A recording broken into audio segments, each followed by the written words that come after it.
Muy bien, pues estamos de regreso para recordar a Ozzy Osbourne nuevamente, ahora con el cuarto álbum en su trayectoria como solista de Ultimate Sin, El Pecado Supremo. Y pues muy interesante porque una época, un año muy intenso dentro del rock, del metal, 1986.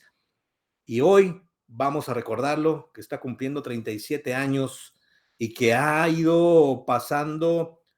conforme al tiempo, generando un gusto más fuerte conforme a lo que fue en su época, creo yo, como simple aficionado. Y es lo que quiero hoy recordar aquí en Rewinder para todos ustedes. Gracias por seguirnos. Estamos por Facebook. Suscríbanse, lo mismo en YouTube. Activen la campanita y en video podcast como en Spotify, pues las plataformas donde nos pueden encontrar, entre otras, pero principalmente pues donde estamos proyectando y haciendo una labor con gusto, con el simple hecho de hablar de algo que nos genera gusto, alegría, adrenalina y que pues que quede ahí y que el que guste participar, compartir, platicar, preguntar, debatir inclusive, pues bienvenido sea. Así que pues ¿qué les parece que recordemos entonces el álbum de Ultimate Sin del señor Ozzy Osbourne, que bueno, también incorporado a esta etapa que está pasando el señor Ozzy, rindiéndole una especie de tributo, de remembranza de todo lo que nos ha regalado a través de la historia. Obviamente mucho habrá que platicar de la etapa de Black Sabbath. Tenemos mucho que hablar todavía de los años gloriosos de Black Sabbath, pero bueno, el señor Ozzy como solista, pues ya tocamos hace unas semanas el Bark of the Moon, que en lo personal es mi favorito. Sin embargo, al darle una oportunidad de escuchar este álbum, me genera una especie de mal sabor en mi persona de que no le di más escucha en su momento. Obviamente, 1986, pues yo estaba en mi etapa de niñez todavía. Yo estos álbumes los conozco ya entrados los 90s y probablemente fue de los últimos que escuché de Ozzy. Yo recuerdo primero entre el Blizzard of Oz ya había salido No More Tears, que fue lo que provocó escuchar Ozzy en su carrera y también escuchar Black Sabbath, porque pues uno a esa etapa de la juventud es cuando incorpora todo lo que empezó uno a conocer en la época de los 70s, 80s y obviamente entrando a los 90s, qué caray, pues tanta oportunidad de álbums, de grupos que algunos pasaron, otros se quedaron, otros se olvidaron, otros se mantuvieron, pero hay unos que tal vez se olvidaron, pero que por qué pasó si es un álbum tan bueno como este de Ultimate Team, y es lo que quiero hoy comentar, un álbum que ha envejecido para bien y que yo creo muchos aficionados, seguidores, rockeros que son a ultranzas de Ozzy o del hard rock, del heavy metal en general, no me dejarán mentir, al menos que tengan en su haber o les haya sucedido que este Ozzy es el que los marcó, este álbum es su favorito, que creo que hay muchos que lo tienen, pero probablemente fue por una evolución al seguirlo escuchando y después entenderlo, ¿no? Porque fue un parteaguas para Ozzy, para el rock, para la escena musical en ese entonces, porque se estaba llevando una propuesta muy intensa dentro de los mismos géneros, o ya en ese entonces subgéneros, ¿no? Por un lado, el heavy metal, pues tocaba opciones más profundas, más intensas, más rápidas, más potentes, pues nacía toda la escena del thrash metal, ¿no? Desde Metallica, Exodus, Testament, Megadeth, Anthrax, Slayer, por mencionar algunos, y por otra parte, pues la escena del glam, ese glamour de un rock más enfocado a la fiesta, a la algarabía, pues sí, al momento de pasarla bien, pues nacían bandas como Motley Crue, Rat, Bon Jovi, Dokken, Great White, por mencionar algunas y tantas que ya se mantenían y que estaban incursionando en este sonido, ¿no? Se me ocurre un Scorpions, un Def Leppard, que pues también intentaban darle competencia en un sonido con una evolución, digamos, más radiofónica. ¿Y a qué voy que sea radiofónica? Que tuvieran presencia en la radio, porque se invadía de opciones para cambiarle en la radio y escuchar por primera vez un sencillo de alguna banda en ese entonces. Y también ya estaba en su momento pues los canales de música como MTV, que todas estas bandas era casi un hecho que tenían que incorporar videos para promocionar sus sencillos dentro de estos canales, ¿no? Que era también otra forma de conocer estos grupos, estas nuevas rolas que surgían. Y Ozzy, pues en este caso también tuvo que hacerlo y surgió con los videos bastante cómicos, si me permiten la expresión, que a veces no se adecuaban mucho a lo que se estaba presentando musicalmente hablando. Y le sucedió a todas, yo creo que a la mayoría de las bandas, videos ridículos o fuera de lugar, pero bueno, eso te enganchaba para también ver qué hacían, cómo se manejaban, cómo actuaban y al final escuchar lo más importante, ¿no? La música. Y vaya que tenían mucho que dar. Y bueno, en este cuarteto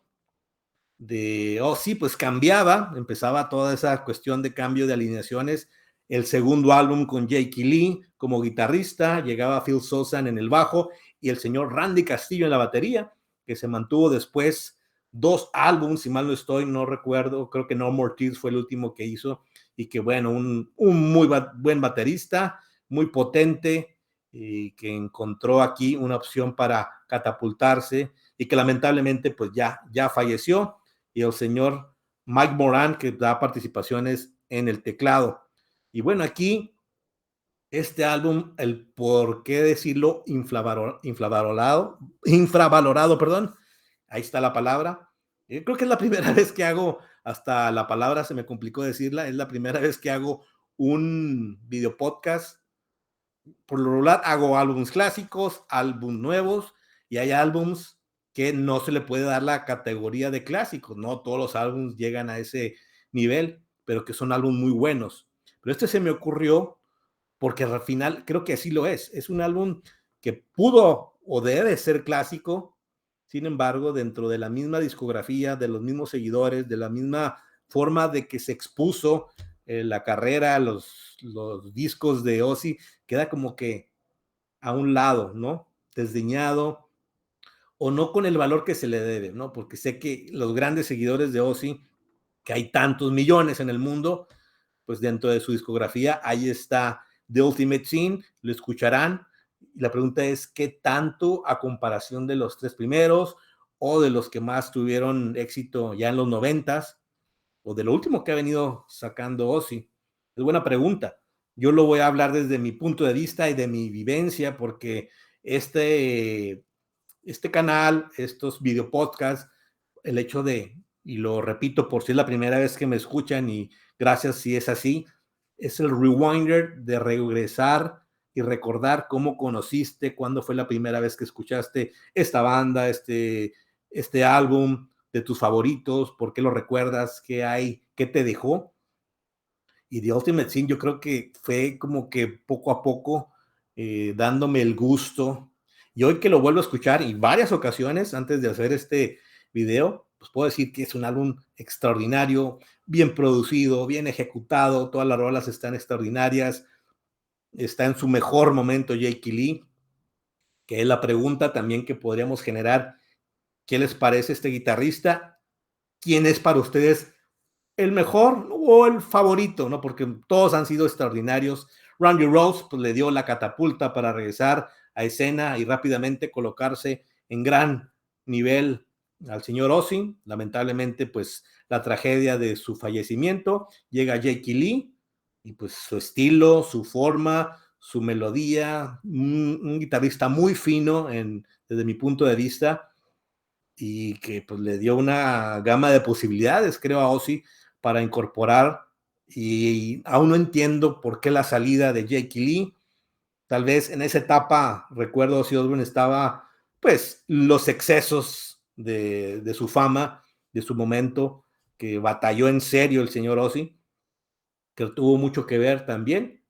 y que Jake Lee pues se dio la oportunidad de formar su propia banda, que por cierto, también va muy de acuerdo a lo que estamos hablando, porque Badlands creo que pudo haber sido mucho más. A mí me gusta mucho, hay un video podcast, de hecho, que por aquí realicé, vale la pena escucharlo de la mano de Jake Lee. Y Jake Lee ya como guitarrista en sí,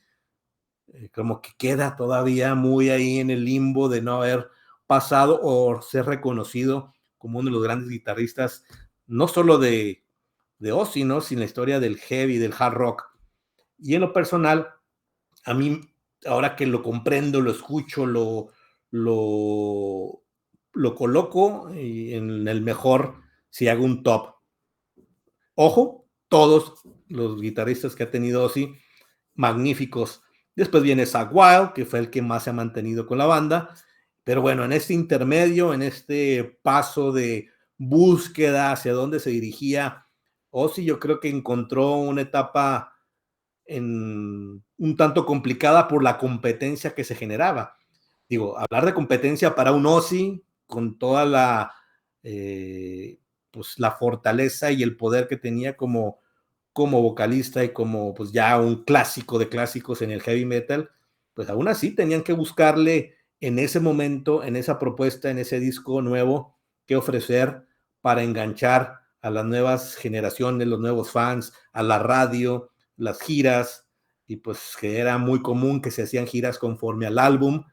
y presentar, ¿no? Las nuevas rolas, pues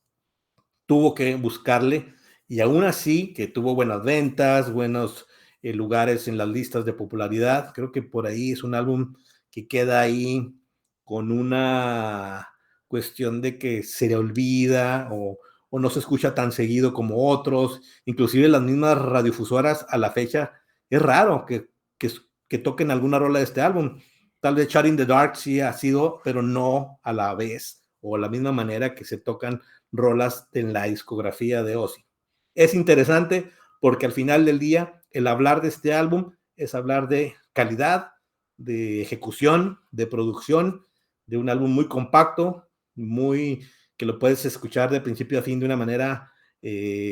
adecuada, que te puede a lo mejor no enganchar tan fácilmente como los 3 primeros álbums, pero conforme lo vas escuchando, lo vas disfrutando, lo vas comprendiendo, te va enganchando, vas generando el gusto por The Ultimate Sin, Secret Loser, Never Know Why, Thank God for the Bomb, Never, ya estáis hablando de las rolas que vienen en el álbum, Lightning Strikes, que en lo personal es de mis favoritas, y vaya que tenía tiempo que no la escuchaba, Killer of Giants, Fool Like You, y Shot in the Dark, que bueno, es la más reconocida, es el emblema de este álbum, pero aún así, Shot in the Dark, si mal no estoy, no era así tan común en los set lists de Ozzy, de ya en la etapa de los 90, digamos, ya que decir de los 2000. No recuerdo si la vez que lo vi en vivo habrá tocado esta rola, probablemente sí. Sin embargo, pues todo se basaba obviamente en sus grandes éxitos con Black Sabbath, los grandes o los que tuvieron más proyección y que llegaron a más masas con los 3 primeros álbums y los posteriores, ¿no?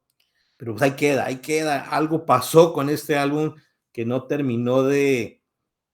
competir o de evaluarse de una manera que llegara al gusto o a la sensación de que estuviera más constante conforme se manejaba en ese momento la música. Entonces, en lo personal, es un álbum que escuché mucho después y dentro de la misma discografía, al momento, creo que fue el último, ¿no? Porque en ese entonces estaba No More Tears en el 92, 93 y fue como uno empezó a escuchar más de Ozzy. Inclusive creo que este álbum ni siquiera lo tuve porque sí recuerdo haber tenido varios álbumes de Ozzy, no sé por qué, y la verdad es que me arrepiento de decirlo porque ya ahora lo veo y es un álbum extraordinario con una dirección musical que yo percibo que mucho tuvo que ver aquí Jake Lee, inclusive el mismo Phil Soussan maneja que tuvo mucho que ver en la composición y donde una serie de distanciamiento y pleito legales, ya saben que pues pasa mucho cuando hay tanta rotación de músicos y que luego no se les da los créditos que merecieron en su momento en la composición del álbum. Pero en fin, el álbum tiene que estar ahí, lo tenemos que volver a escuchar. Hablo por mí y los invito, por si no lo conocen, si lo dejaron de lado algún momento, porque pasa que inclusive en las mismas discografías de los grandes bandas, ese álbum Paso de largo, no me agradó, 2, 3 rolitas, como decimos luego, pero ya cuando le das una escucha con más conciencia, con más atención, es de los que me arrepiento no haberle dado más cuerda, como le dábamos a muchos álbums en aquella época, pero por fortuna estamos aquí recordándolo, valorándolo y diciendo que esto debe estar más alto, y creo que ha envejecido con mucha calidad, que hoy puede convertirse, y tal vez muchos piensen como yo, de que es un gran álbum y que debe estar ahí contemplado en la discografía, no solo de Ozzy, sino esa etapa de los 80s, que el 86 tiene muchos grandes álbumes que hay que inclusive hablar de ellos, y por qué no, hacer como que una lista de álbumes de esa época dentro del género del rock y el metal, valdría mucho la pena, pero por lo pronto, pues aquí está Ozzy y la banda en cuestión, que es sensacional, y tal vez también de la banda que menos reconocida, este cuarteto o quinteto ya con Mike Moran en el teclado, pero ha sido de los mejores desde mi punto de vista, y Jake Lee, pues hay que darle crédito total de cómo ejecutó y le dio este ritmo al mismo Ozzy, que también en su voz muy bien mezclada, muy bien presentada en estas rolas. Pues nada, ahí queda, vámonos a disfrutar The Ultimate Sin de Ozzy Osbourne. Ustedes tendrán su mejor opinión. Pues aquí queda en el recuerdo entonces The Ultimate Sin del señor Ozzy Osbourne. Saludos y gracias, nos vemos a la próxima. Los invito a que sigan el canal.